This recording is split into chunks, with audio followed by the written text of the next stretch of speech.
Olá! Bem-vindos ao Aula Morte. Hoje aqui está tão quente, que está até parecendo o Egito. Hoje nós vamos falar de uma língua que tem uma importância muito grande, tanto religiosa quanto cultural. É a última língua do Egito, o último descendente do egípcio antigo. Vamos hoje falar da curiosíssima língua copta, ou cóptico.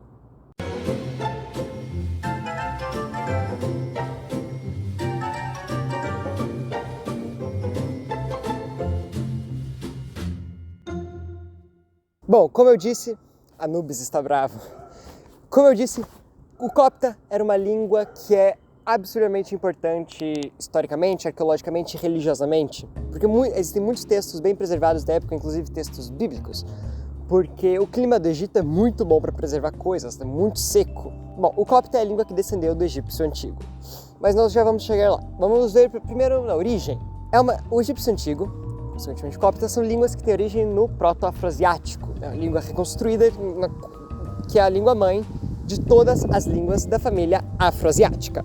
E o proto-afroasiático é a língua que deu origem às línguas semíticas, como o hebraico, o árabe, o acadiano, que é uma língua já extinta, também as línguas berber do norte da África e ao egípcio antigo.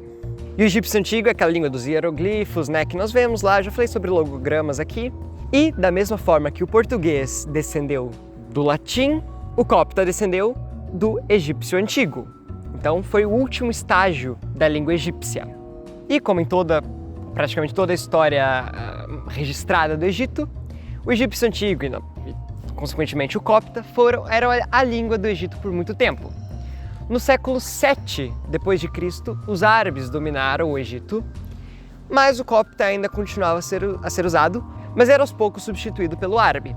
Até que no século XVII, ou seja, relativamente pouco tempo, o copta foi morto, substituído totalmente pelo árabe.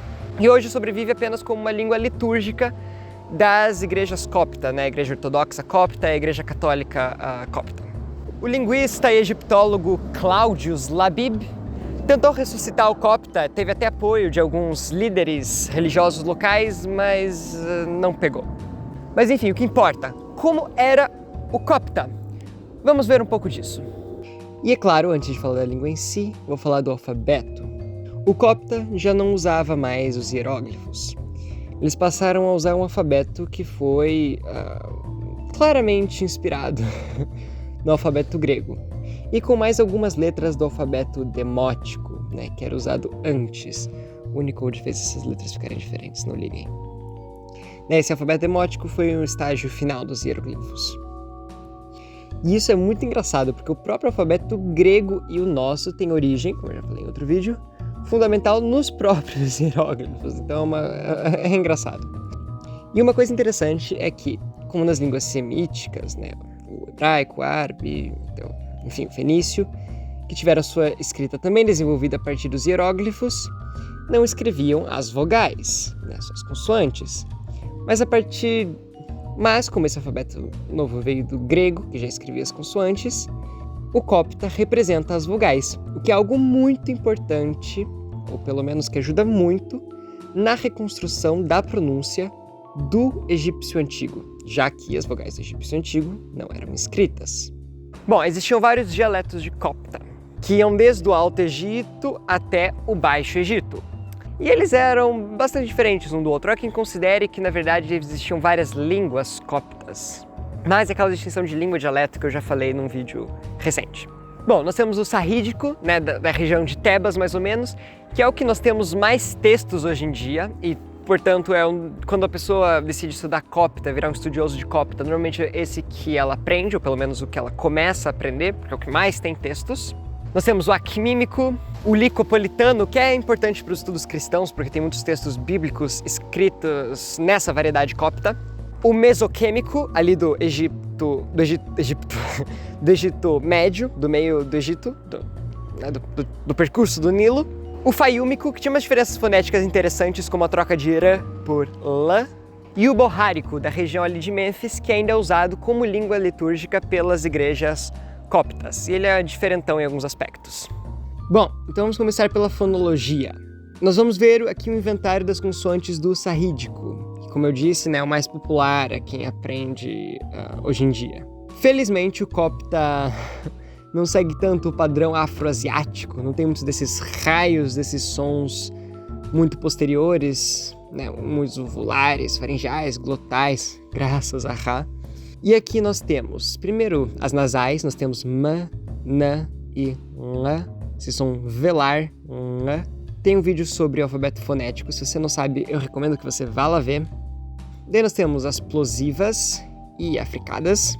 E o cópta é daquelas línguas que eu já expliquei nesse outro vídeo aqui, que não distingue entre sonoras e surdas, distingue entre aspiradas e não aspiradas, ambas surdas. Então nós temos P e P, T e T, K e K, e Ch e Ch. Note também que nós também temos uma velar palatalizada, o K. Depois nós temos as fricativas, F, S, Sh, R, o R, palatalizado, e o H. Também note que nós não temos praticamente nenhuma versão sonora desses sons, exceto o V. O V é excepcional nesse sistema. E depois nós temos o L, o R, o I e o W. Nós tínhamos basicamente as 5 vogais A, E, I, O, U, mas tem um detalhe. Nós temos possíveis vogais longas, e eu digo possíveis porque tem toda uma questão da relação das letras do cópta com as letras gregas, né, no que os egípcios começaram a usar para representar a própria língua. E é possível que, na verdade, a diferença entre um E curto e um E longo, por exemplo, seja de E e E. Ou talvez seja E, E e também o E seja longo. Então não se sabe bem se isso indica uma questão de quantidade da vogal ou uma questão de qualidade, de timbre da vogal. E na verdade também existia uma variação dialetal, né, de variedades, né, de como essas vogais funcionavam. E alguns dialetos também com vogais longas claras, né, que são escritas com 2 vogais seguidas. E o fato de nós sabermos sobre as vogais cóptas nos ajuda também a entender um pouco mais como era o sistema das vogais do egípcio antigo, já que a escrita do egípcio antigo não representava as vogais. E lembrando que o tema desse vídeo foi escolhido pelos membros do canal. Então, se você quiser ajudar a escolher mais temas, considere se tornar um membro do canal. Você também vai poder ver coisas por trás da cena, ter preferência nas respostas dos seus comentários e, é claro, vai estar ajudando o Alomorph a crescer cada vez mais. E ainda estamos planejando no futuro fazer um grupo do Alomorph, talvez no Telegram, ainda estamos averiguando a ideia. Então é isso, se torne um membro, ajude o canal a crescer e é isso, vai lá! Bom, o cópta distinguia 2 gêneros, como as línguas semíticas, né, feminino e masculino. Muitos nomes têm a mesma forma do plural e do singular. Elas são exatamente iguais, exceto por alguns resquícios do plural do egípcio antigo. E o que distingue, muitas vezes, são as palavras que vêm junto, por exemplo, os artigos. Não é os artigos que distinguem se a palavra é singular ou plural. Exatamente como acontece no francês, por exemplo. Se eu só falo ami em francês, você não sabe se é amigo ou amigos, mas se eu falo l'ami, é o amigo. Se eu falo les amis, os amigos. E o cópta também já tinha perdido o dual do egípcio antigo. Então não tinha mais dual. Falando em artigos, o egípcio antigo não tinha artigos, da mesma forma que o latim não tinha artigos. E o que é interessante é que o cópta desenvolveu os seus artigos da mesma forma que o português desenvolveu os seus artigos. Então o artigo definido veio dos demonstrativos, enquanto o artigo indefinido veio do numeral 1. Então nós temos o artigo masculino P, ou só P, se a próxima palavra começar com uma vogal, o T, que é o artigo feminino, e o artigo NE, que é o artigo plural, que não distingue gênero, da mesma forma que o do alemão, mais ou menos, o die do plural. E é claro, o artigo U, para o artigo indefinido. Então nós temos perome, que é o homem, urome, um homem, e nerome, os homens, os homem. Se você for traduzir literalmente, é mais ou menos esse processo que acontece em várias variedades do português do Brasil. O cópta também tinha classes de pronomes muito interessantes, pronomes livres, pronomes que podiam ser sufixados, pronomes que podiam aparecer em posição proclítica também. E os sufixos, claro, de prepossessivos, complementos, etc. E os verbos também flexionam no cópta para número e pessoa, para tempo, modo e aspecto, bem como o português. Mas é claro que tinha muito mais tempos e modos do que o português. Modo terminativo, habitual, gessivo, todo esse tipo de coisa. Os verbos também têm umas formas estativas, né, que são feitas de uma forma muito interessante. Lembra mais ou menos um particípio, né? Mas nós temos essa questão da mudança da vogal para fazer isso. Então, won é abrir e when é aberto. Quanto à sintaxe, a ordem é tipicamente SOV. Então, sujeito, objeto, verbo. Mas também é possível encontrar algumas construções com VSO, que é comum em línguas afroasiáticas antigas. E uma coisa interessante que tem é uma espécie de zero cópula. Também já fiz um vídeo sobre isso. E nesse caso, eles usam o artigo. Vou explicar melhor. Então, por exemplo, se eu quisesse dizer você é o rei, a construção seria mais ou menos como você, o rei. Ou em cópita, enpek pe perro.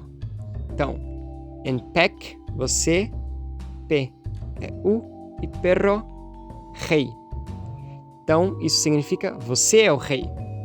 Em termos de léxico, é claro que nós temos as palavras herdadas do egípcio antigo, mas também muitas palavras gregas, porque já era um período de dominação grega, havia muita influência grega, então muitas palavras importadas do grego.